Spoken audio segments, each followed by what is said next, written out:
first adaptation here on the blue side for the Afreeca Freecs as they take that one away from Ambition. Rumble, of course, notably taken away from Marin every single time. Must ban Gragas again. They might just ban 3 junglers, Atlas. They've already banned 2. Yeah, or it's just Sedge, Jarvan, and, you know, Zac or something like that, and then Spirit takes the Gragas if they want to. Could be, like you say. I don't think you give Gragas to Samsung specifically with Ambition in the lineup. Oh, no. So that you just find one plan to deal with it. So far, 2 jungle bans. Blitzcrank ban, interestingly, against Core JJ. Interesting. Okay, do they actually lock away the Gragas and play some funny business with Marin potentially flexing and then a Lulu pick to round out the roster? Could be an interesting one. Yeah, on red side at the start of the season, they would lock in Jarvan Gragas and work it out later in the first round.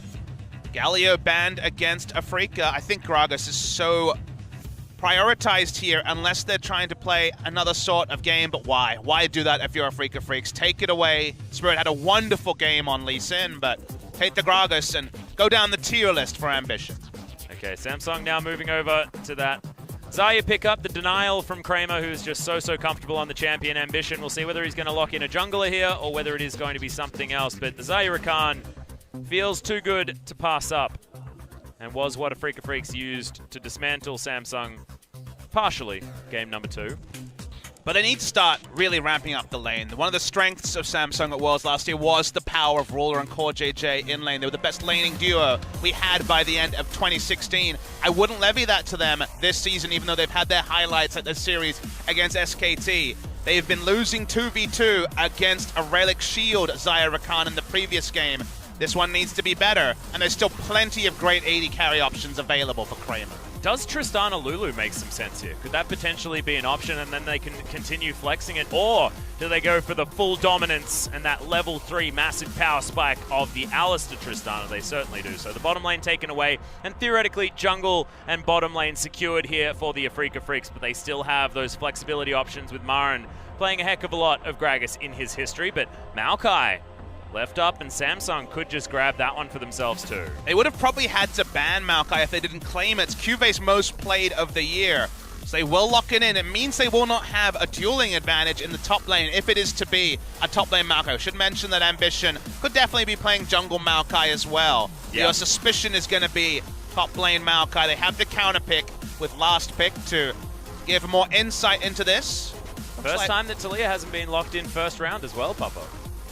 Worked very well in game 1, but the Kassadin and the lack of control around the mid lane that should have been there. Haru made some mistakes on his invade, and that led to the first 2 kills going off script to the way of Afreeca in the previous game. They're not going to mess around with potential fodder for a Kassadin to ban away the Taliyah this game, so they don't have that headache to deal with. But there's only so many headaches you can ban. Afreeca have shown different speeds of comp. You're never quite sure where they'll go. It's mostly been Crown. Left up. The Trundle will be left open, but the Cassio, which could have been locked in by Samsung, is not. That lets you know perhaps a bit about the mid lane champion pool, and maybe they want to be taking a blind pick mid laner at Ruler's pick.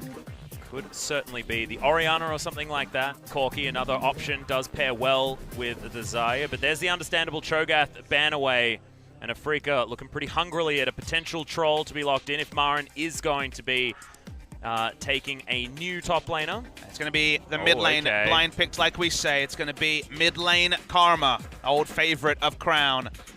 He likes to go the higher damage build, you'll remember, going into the Haunting guys earlier rather than just full support, but he may have to adjust and flip the script.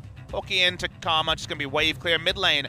But what about Marin and Spirit? Are we going to see something like the Trundle blind pick? You'd think not, given that Ambition, I believe, has already played jungle Maokai this season. So looking for something safe. Usually the Jarvan will be taking this spot, but it's banned away. Yeah. So Shen, another option. Wow, okay. Hasn't played Shen, I believe, this year, actually, Marin. Wow, okay. I personally know that I casted a lot of Marin Shen over in the LPL, but that was a year ago at least. So we'll see what he's been doing, and I like it. If you're going to get around Kramer, then giving him another big old shield does make a heck of a lot of sense. So will it be Shen versus Maokai? This does kind of force Maokai into the jungle because Shen wins the Maokai matchup, not by a great degree, so we'll just be a farm fest. They will last pick Zac, so no time to go for any sort of Zac counter picks. The Poppy was the famous one that was banned away in our first game 2 days ago. There is still answers. Headbutt can work. Gragas also can interrupt. They will last pick the Zac for Ambition. Comes in at Game 3, needs to be the match winner for the side of Samsung Galaxy. Gets a last pick jungle. But this is not necessarily going to be a big compositional victory for Samsung unless they can get Ruler ahead, because otherwise the damage quotient's pretty damn low for Samsung Galaxy. That is what I'm worried about, Papa. And look, we've got Spirit on the Gragas. What was the champion used to obliterate the Zacs that we saw in the grand final, in the semi-final of the LCK Summer Split? It was that Gragas running around. We know that Spirit, fantastic at getting proactive in the early game. It's a worry for Samsung, but if they can make it work, it's going to be off the back of the experience of Ambition. I know that this is the composition that I wanted to see out of this team. I'm glad that we get to see it at least once this series, but is it going to be enough to flip this script? I'm not entirely sure. We usually know exactly what to expect out of Shen, and sure, we celebrate Marin for his teleports, but you need to hit the Shadow Dashes, and it's his first game of Shen this year. He's only ever played 4 games in Korea on Shen. Never been a huge pick for Marin, so maybe not the same guaranteed plug and play that is for other teams. Very interesting to see if Samsung can give everything to Ruler, play around Ruler, because just like the Galio Justana comps, if the Zaya's not ahead, the comp doesn't work. Yep. Well, so many questions, so little answers for Samsung. We'll find out as they leave it all on the Rift. For match point for Afreeca one more time. Samsung trying to hold on.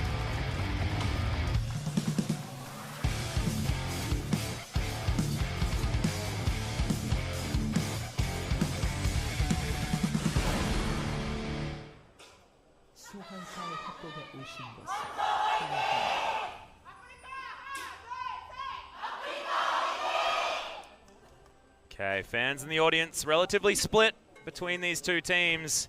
And Tucson, he's not. He knows exactly what he wants, and he wants more cowbell. He also wants more gold, because for once, not going to be that same love in the eyes coming through from Kramer. He's going for the Doran Shield, triple Doran Shield here. Feels like an old patch. Yeah, where are we? 5 Doran Shields in this game? It's not too bad. Oh, he's doing the animation cancels are very impressive. Yeah, nice. Although I think Wolf is actually a little bit better at it. That's true. Throw it out there. Tucson's had some majestic Alistar games this season, especially with the Jungle Rumble. They've been able to line up those ults very well. Freecs do have the true threats, but it's really only 3 people that do damage in this game, unless Crown can get going and get very early damage onto the Karma. One thing that I've really enjoyed watching is compositions that have 3 beefy tanks and Corki plus 80 carry. Sure. Because these compositions have been able to dish out a lot of mixed damage and really make things work. Saw it was actually yesterday, I believe, one of the MVP compositions that was able to win was with Ian on that Corki in the mid lane, and then a lot of tanks plus AD. Top lane Super Leash, you'd say, with a Karma Mantra Q and also the Maokai starting off the red buff. Okay, Marin going aggressive onto QV. Already gets that passive out of the tree. Good matchup for Shen, and that he can take some good damage trades, but it really doesn't matter. I talk about it as a counter matchup, but it's a bit facetious. They really don't do damage to each other after a single item, so it's only if you get an early gank that there's going to be kill pressure there. I wonder if Marin will go full tank on the Shen like we saw Untara doing in Game 1 and criticize Untara for doing. Didn't really have any pushing power in that game. Usually, Smeb has probably been our most notable. As Tucson takes a lot of damage, but Smeb's been our most notable Shen, and he lives and dies by the Tiamat rush into... Yeah, Titanic Hydra very early as well in that build. It's not like, I just want some wave clear. It's, I want to kill you from Smeb. And Marin, he feels like the Tiamat Shen type vibe of a player. We'll see whether he does it. It's also much more fun to watch, so please don't build Sunfire Cave Marin. I would be very disappointed. Wait and see. Marin just controlling the lane. He always has those big CSDs, and you see the reason why is that plays like the jungle's not there, and when you're on a great team, like when he was on SK Telecom, it worked well, and when Afreeca's in form, he builds up big gold leads that most other top laners don't, because they play more respectful than Marin, who just demands that everything plays through his lane, whether the jungler's there or not. Yeah. Also likes to take turret shots as well, meaning that he is certainly pushed up. Exactly right. Spirit waiting in the wings, clearing out his wolf camp right now, but often does head towards the top side of the map to clear out vision for Marin. Vision clearing out some wards, but does mean that Marin now knows that he can play as aggressively as he wants. I'm just worried about this Karma pick in the mid lane. I know it's comfort for Crown. That's definitely true, but has not been a pick that's been as successful recently as Spirit. There's the flash body slam, looking for another first blood, but it's going to go to Kuro this time, and that feels even better. Spirit's just making things happen this series, playing out of his mind. I mean, your worry is clearly founded when it comes to the late game, but now also in this game, the early first blood going against him can just teleport back in, so won't lose multiple minion waves. Gragas could just stick around and threaten to dive, but just will back away and enter his jungle. Nothing could change about the jungle in that particular case, and Corki picking up the kill is a bit of a query. I agree with you in the terms of when we saw Karma played the most and when we felt the best about it was the spring final, when it was picked into LeBlanc and it's, I'm going to take teleport, follow you around, you can't kill me, and I clear waves faster than you do. In a side lane, Corki can sometimes take turrets in the face of a Karma with just 1 or 2 Trinity Force auto attacks every wave, and then just taking it down over time. Does the physical damage and magic damage, but it's not as trivial for Crown to shut down a Corki as it was the meta champions in spring season, and it's one of the reasons we saw a lot less Karma mid in summer season. Yeah. Does mean that if Crown wants to go against his regular script, which is building as much damage as possible with Leandri's Torment and things like the Merlinomicon, instead goes for something like the Ardent Censer plus the Athene's Unholy Grail, could be buffing up Ruler's damage. Ruler behind currently in that lane on the bottom side, but we know that Xayah can be someone that you can get around a Spirit or Secret Agent Gragas. Was hoping to see an Elastic Slingshot used and then look for a gank, but none was used. Well, there's the flash already from Ambition. Elastic Slingshot, yeah, was already used, so it means that that headbutt pole had to be respected. It's Kramer looking for Core JJ. Grand Entrance comes in. Decent little shield coming out by Courage of the Colossus, but Kramer loses half of his health bar, so good news for Samsung bottom side. Fans might compare what we could see from Samsung, because it could just be Athene's Unholy Grail, Ardent Censer, like a Jungle Nidalee would build, like a lot of other supportive mid laners would build, and then you just get, okay, 100% shield uptime and Ardent Censer uptime onto Ruler. That's basically what the Jungle Lulu was. But remember, the Jungle Lulu got way ahead early, and the snowball factor was maybe more important than how many Ardent Censers they had. So if you just hit that slowly, does it have the same impact for the Xayah? We don't know. It's just waiting in the wings. Yep. This is why. There's the headbutt back, and all of the CC is there. Here's the one I prepared earlier for you, Spirit, says Tucson, hands him the kill and picks it up for himself. Spirit's jungling this game is getting a huge playoffs buff. This player who was a yo-yo in the regular season, he had some of the lowest lows of any player in the league, let alone jungler, donating double buffs to top laners, ruining other advantages, poor turret dives. But here he's god moding. We're seeing Samsung Blue Spirit rather than some of the other struggling Spirit iterations. And it's a treat to see because he's a player that people were hyped to see on the Afreeca Freecs, who's had a bit of an indifferent year. If you're going to peak any time, as Samsung Galaxy remembers from 2016, this is the time. Yeah, that's exactly right. And I've followed this guy around. Of course, he was playing for WE over in China, and it was exactly that same story. It was, what Spirit are we going to get? Often they lived and died by whether he was going to play it well, and half the time he was on Jungle Riven doing crazy things. And this is a very different story. They're leaning on him like the backbone, and then Kramer is being that, you know, the right arm, sorry, for most people. I'm left-handed, so I was going to say left arm. So the strong arm to smack him around with. Speaking of smacking. Yeah, Spirit looking for it again. Almost has his flash back up. Doesn't seem to need it. Oh, dodges out of the way, but that's straight into a headbutt pole. Ventusen, he's just claiming names this game. Aren't actually getting aggressed on by QV, but I don't think he's too worried. He's now got his wave clear picked up, and thank goodness, Papa Smithy, that is a teammate. Samsung Galaxy relied on the strength of their duo lane and QV popping off, largely to get their victories in summer. Their duo lane is getting roamed on by an Alistar lane, and QV's been forced onto Maokai duty, largely to deny it away from Marin, but they just pair like for like. Marin can just go and farm, and doesn't have to worry about if he dies or anything really, because it's a Maokai, not a Gnar.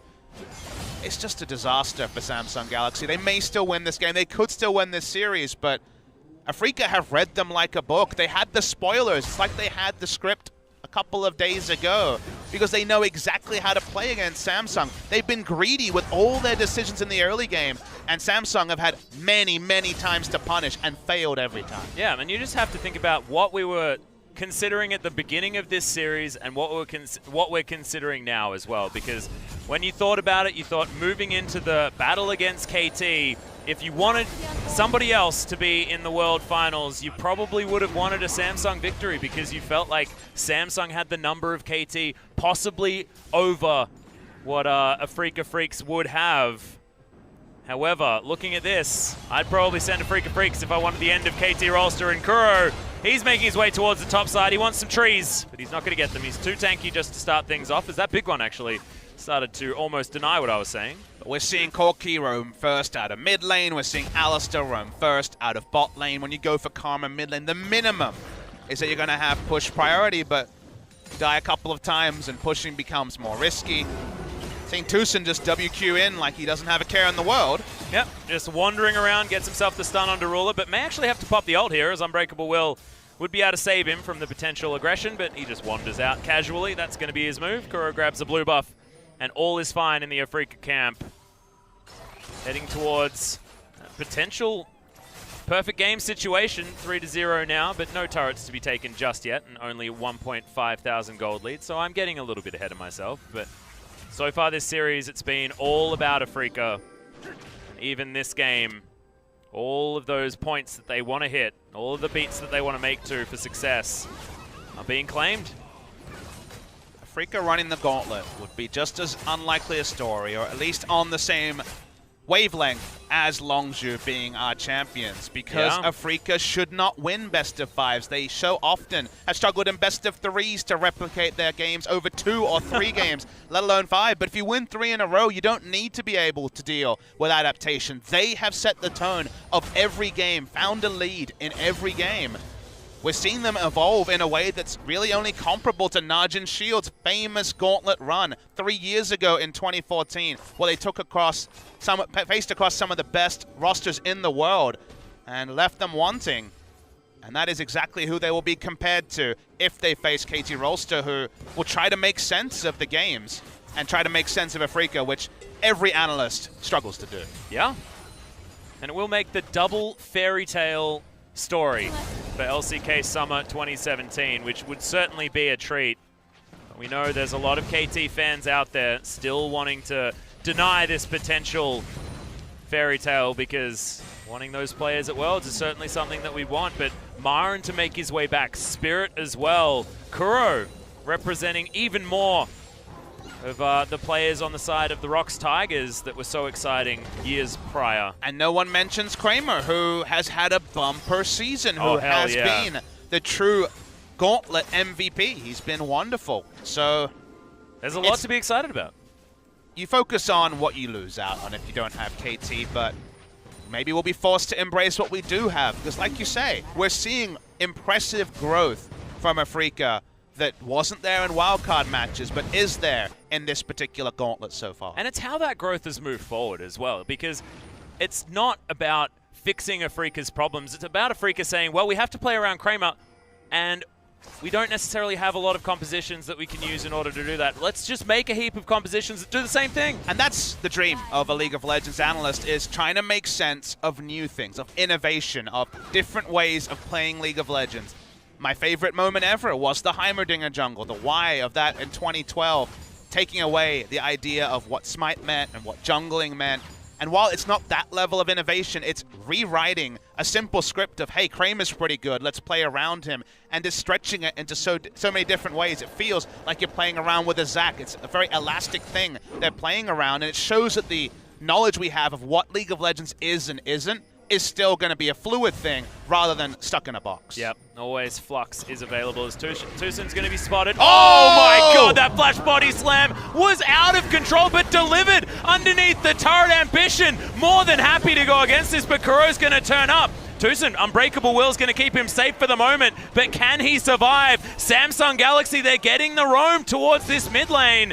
You can see Marin going aggressive. He stops the teleport from coming down, and that is the second kill. And maybe we were talking up the Afreeca Freecs a little bit too early, because now Samsung are within touching distance of that gold value and looking like they're able to make the proactive moves nonetheless. So we were impressed with the interrupt, but the ultimate, the kidnap, still goes through. Of course, no way to interrupt that. 2 members go down. It will be a Drake. Take a step back Samsung are still keeping it competitive. No Stand United used by Marin because he was in combat the entire time. Yeah, and it actually wasn't the interrupt. Thought that there was a teleport interrupted because we popped up and said hi to Marin for a second after a Shadow Dash, but not so lucky. Still going to work out just fine for Samsung, and good roam from the bottom lane. Get themselves an assist, possibly able to claim some more advantages towards the bottom side. Feels like Ruler has been having the farm advantage most of the time, but just how Kramer has been performing in these team fights has set him apart. Oh, that's cute. Interrupt on the back coming through by Kramer. Note that we still do have our same reservations about the late game, because Crown is going full tank. I should say full support this time with Athene's into Ardent Sensor. But 2-item Xayah is going to be fearsome to deal with. Finding a way to quell that threat is going to be a problem for Afreeca. Yep, and already the Ardent Sensor picked up by Core JJ as well. I mean, he's very, very squishy. Now without that ID Oasis completed, but still means that Ruler is going to be able to cause a heck of a lot of a ruckus. And the best part about this is that this is a Samsung that we haven't seen so far today. It's the Samsung with ambition, with that level-headedness, that strong late-game team-fighting jungle power. But it was reactive. It was a reaction rather than a proactive move by Samsung. It was initiated by Afreeca, and they made the most of it. So it still is the Samsung we expected today. Just was a bit more of a confidence trustful from Afreeca than perhaps was smart at the time. See what Afreeca do, decide to bounce back from this one. Ambition's moving towards the bottom side of the map, but there's not a whole lot to do down there, especially given the fact that there's no red buff or the Art Dragon, but he will get a Rift Scuttler for his trouble. Scuttle Vision will time out before the Infernal spawns, but they'll at least have the exact timer. The Scuttle's, okay, oh. Maybe Tucson will get it. Take it all back. Tucson, the 2-1-0 cow. Feeling real good about that. Kramer has to try and hold on to his turret here. This could be dangerous. They're looking to poise themselves for first turret blood side of Samsung, which will open up the map. Normally something that Tristana wants to be doing in Spirit. He's identified that. Kuro's down here as well. No package available, but now Samsung will back away. But having this pressure, having the threat of all of that gold going over to Ruler, who has control of the damage in the late game. Ruler is the one that wants to be picking up all of those fat stacks. Denied it thus far. A low health turret can often be a bait point rather than necessarily translate cleanly into a turret kill and thus first brick in the game. Note that we don't see the same sort of vision for a dive threaten coming from Samsung that we saw from Afreeca in similar scenarios, and they do have to also include the Shen as a potential headache. Shen himself has the Titanic Hydra, so we'll have the pushing advantage as we can see. Might even start proxying waves if he so chooses, and they will take the Rift Herald without any combat. Seems like Afreeca have just given up on bot lane with Tristana backing. Yeah, has himself the Static Shiv, but not going to be able to make it to this turret before that one falls down. They're just going to grab themselves the Rift Herald and see what they can do about grabbing the next turret. Kramer will just look to pick up this minion wave as it heads towards the inner. It took a little while to try and grab this. He just wants that eye. There it is. Picks it up. Rift Herald is going to be now available to try and push down some of these turrets. Oh, nicely done. Explosive charge. Feels good on low health backline minions, most certainly. Okay, wants to deny the steal away, but isn't going to be able to, and that's going to be the pickoff. Samsung looking for Tucson. Do get the ultimate out of the cow, Tucson's which being is a little bit too cute here. If he gets Blade Call, he'll die. Yeah, the wrong way. He didn't have Corki chopping. Okay, yeah, there's the flash hit. Teleport's coming in from everyone as there's the Pulverize. Core JJ gets himself out though in the kidnap. Actually, Tucson going to join his AD carry, and he gets himself to relative safety. Cubate over to the side as Crown picks up the first kill. Now Ambition tanking up damage. Remember, he does have the Cell Division. He'll be okay. Crown's the one to grab the kill, and everyone on Afreeca flashing health bars apart from Spirit and Kramer, and they're looking to try and get out. And Samsung looking to continue this pressure.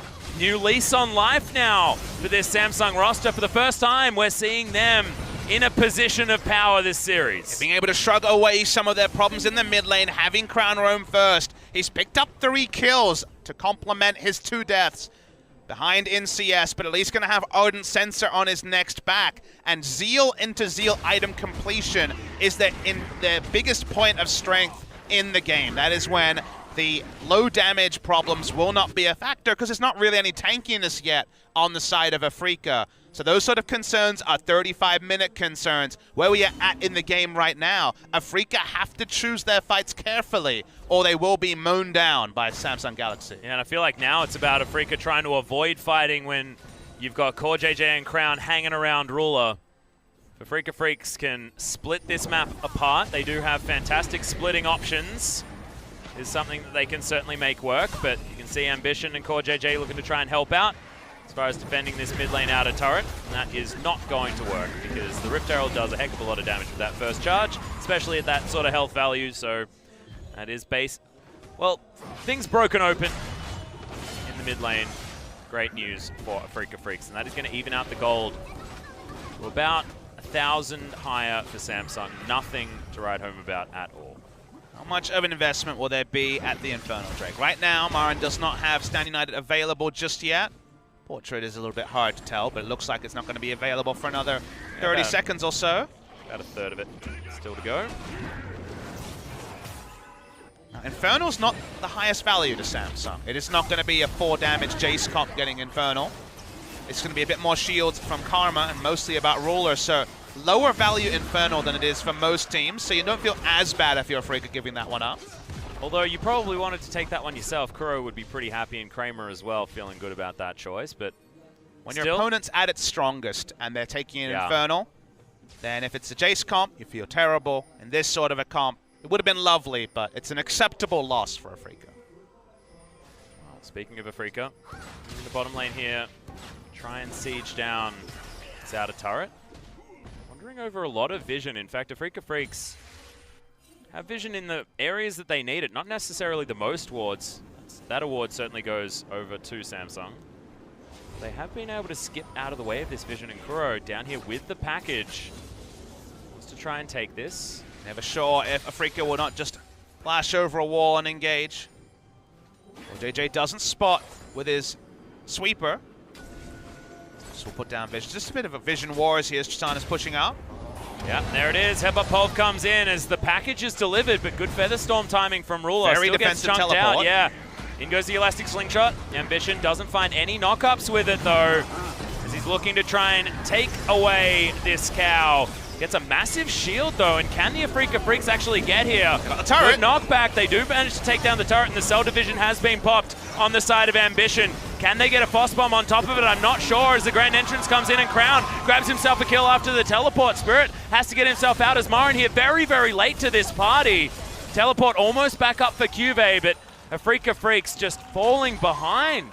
Yeah, second kill donated over. Marin couldn't complete his Stand United as the target fell. Tucson died as they were taking out the turret. They could have just backed away with just a single death, but they continue to walk up, realizing that they already got the objective and there was nothing left to fight for. Extra kill donated to Samsung. Probably going to be the top lane turret given over to Samsung. Afreeca so often cannot keep things together for 5 games. And increasingly, after what was a very good early game, that might be happening here. Yeah, good avoidance there from Tucson, and it actually looked like it started off in a situation where it was going to work. But Marin, oh, it was an interrupt, okay. Yeah, couldn't get himself far enough away. The interrupt under the turret. Maokai is already unkillable. That's fine. I feel like you got the turret. Why overinvest? Very nice engage by CoreJJ. Didn't even have flash open. A nice Grand Entrance, perhaps forced it. Afreeca didn't need to give up as much as they did. Cuvée overstayed for a turret, so he might be dead. Well, Tucson going to have that headbutt pulved. They're waiting for the twisted advance that he wants to use to try and avoid that, but can't get out of the way of the headbutt. The Bramble Smash, I'm not sure whether it's going to be enough. Is okay. CoreJJ turns up, and in goes Ambition. Good knockback there with the headbutt from Tucson, but Spirit not going to be pulled in. Good knockups. It's going to be retaliated upon, though, as Marin picks up the first kill of this fight. Ambition, remember, doesn't have the passive, but you can see Courage of the Colossus doing so much work. Spirit going to get knocked up with that Grand Entrance. This Rakan looking great from CoreJJ as Ruler now taking names. Tucson so low. Spirit tries to get himself out, and that's the Xayah starting to become massive. Kramer, that's an explosion from the Karma, and Samsung Galaxy. Looks like Ambition really is that point of power for this team. No kidnap to come out onto Spirit, who is going to die. Just took a little bit longer than you may have expected, and Welcome to Baron, Samsung Galaxy, and welcome to this series, finally. Yeah, they're finally going to turn onto the Baron. There's 2 DPSs here, but they can teleport in with Cuvee. Will be 5 members of Samsung. Very hard for Afreeca to stop this. Okay, well, Ambition, he's down very, very low, and here's the engagement. So many knockups, all too easy to take down the Tristana, and Kuro, now nothing that he can do. Baron falls down, this gold lead starting to become massive to the tune of about 5,000. And it's only going to get worse with big purple minions heading towards the structures of the Afreeca Freecs. Now maybe we'll have that series. If Samsung can break the base during this Baron, the qualms about late game will mean so much less. Tucson go in pretty aggressively because he has his ultimate available. Nature's Grasp going to be at least avoided by Kuro. But they want to take down this turret. Ruler says, well, I've got Ardent Sensor #1 here. Should be A-OK. Core JJ turns up as well, so they got the doubles. I have a feeling that Ruler will have all of his health back pretty quickly. Pushing in with the Baron, no ability for Afreeca to contest, so gold lead being claimed for the first time this series and actually being pretty sizable. 7,000 gold is the lead for Samsung. They're just brute forcing with the Baron. There's nothing to stop them. Yep, Tucson had to go back to base. He was all too low. And the base, like you were mentioning, is certainly going to be broken, Pub Smithy. Cuvee now going aggressive. Don't know whether they'll necessarily be able to get the inhibitor on this, but they are going to turn it around, and Kuro has to get the heck out of the way of all of these engage options. And speaking of which, Marin going to get jumped on. Inhibitor taken down. And Ruler, it just looks like he's got too many options. 5, 0, and 3 now on the Xayah. Looks so good. Breaking the base with the first Baron is possible because you have the double shields to keep them alive. We're seeing the top lane. Well, they put a lot of time into killing Cuvee and continue to fight. The reason why Ambition felt good to go in is because look at the bot side. Tristana was taking first the minions, then taking the Krugs as this started. So it was always going to be a true 5v4. And yet Afreeca kept trying to trade back. They thought, okay, maybe the damage not the highest. Maybe we can trade 2 for 2 or 1 for 1. Playing like a team in this case was not what they needed to do. They need to get out and prevent there from being any further losses. Afreeca lost the maximum there, and Samsung are 1 push away from ending the game. And Crown now has a death cap as well, so you thought things were bad for Afreeca before, now only getting worse. Those shields are gigantic. Empowered Qs are going to hit like big, big trucks. Straight down on top of the Afreeca Freecs members. This game is getting harder and harder. Remember, this is blue side. Afreeca Freecs not necessarily the best blue side squad. They started in game 1 on blue side, and it's game 1, so they're going to get the game 1 buff. And then against MVP, they didn't win a blue side game after that. So next game could be a different story, with Samsung showing their hearts and minds are once again back in this series. And it looks so, so much better for them. The inhibitor should fall very, very shortly as Afreeca trying to find a way in, but Ruler is just so, so strong. He can take so much punishment as well, given the double ardent sensors. Just not looking like a lot of answers available for our blue team. Yeah, we just never got to the part of the game where Afreeca's comp would naturally hit high gear against Samsung's. Could not afford to give away a Baron, because with the Baron, the full power of Samsung's comp was pretty clear to see. Huge shields coming through from the Karma meant they could just barrel down mid lane. No one had to recall. They could threaten dives with the Zac and the Maokai as Ruler trained down turrets. And now there probably will never be a moment in this game where there's less than a 3,000 gold lead for Samsung, where their comp can hit high gear in 5v5. The Samsung got the maximum. Every objective is pretty much free for them right now. Yep, they seem to be just claiming whatever they want. Next Dragon's going to be a mountain here as well as Earth, Wind, and Fire. Oh, I'm so happy. This is brilliant. The September Dragons are out. Bob Smithy has, I believe, how close to September are we? 2 days. 2 days. Thank you very much. League of Legends reminded me of some brilliant music. By having the best dragons. Hopefully the Mountain Drake is actually taken, so it's at the top of the screen. Now Samsung looking at this last remaining outer structure for the Afreeca Freecs before they set up siege around the base. Not a lot of options, and it looks like the Afreeca Freecs know it as well.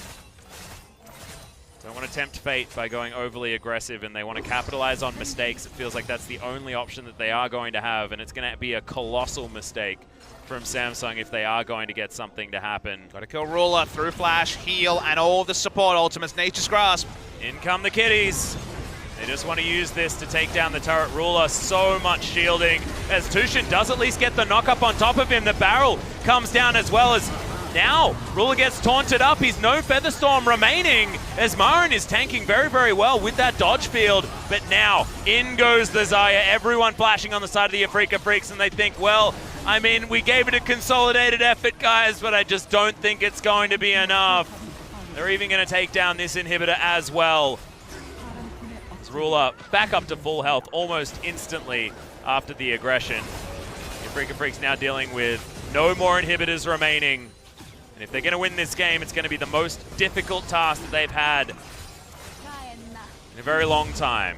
Ball back in onto the Cannon Creep to close it. Yep, the first Nexus turret will fall down like it's made of butter. Ruler made of shields as well, as he's set up Marin just looking for it, but I don't think it's going to happen. A lot of desperation coming out from the Afreeca Freecs, but remember, they still have match point. It has to be that reverse sweep from Samsung, but this is setting them up in the best possible way. Double kill comes out for Ruler, who's just going ballistic. Make that a triple. Can he get the pentakill as they set themselves up to take down this Nexus? I think that they just want to win the game. Samsung, they've turned the momentum around, looking to get that reverse sweep happening. Ambition not hindered in his jungle run and looking like he is the secret stuff for Samsung moving forward. And the moment that there was a possibility to get back into the game given to them by Afreeca being relentless in their aggression, like Samsung with Ambition have so many times, they play controlled, they get the maximum, and this is the Samsung we were promised. This is the one on the tin that we thought we were getting at the start of the night.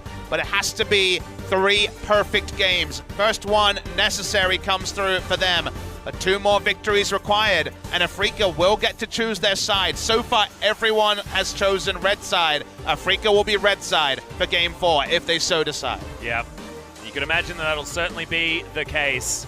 They win rate on the blue side, not exactly the hugest of situations, but red side Afreeca is scary now, even outside of game number 1. We'll see what happens. We are going to go to a short break. When we get back, game number 4 and the start of a potential reverse sweep.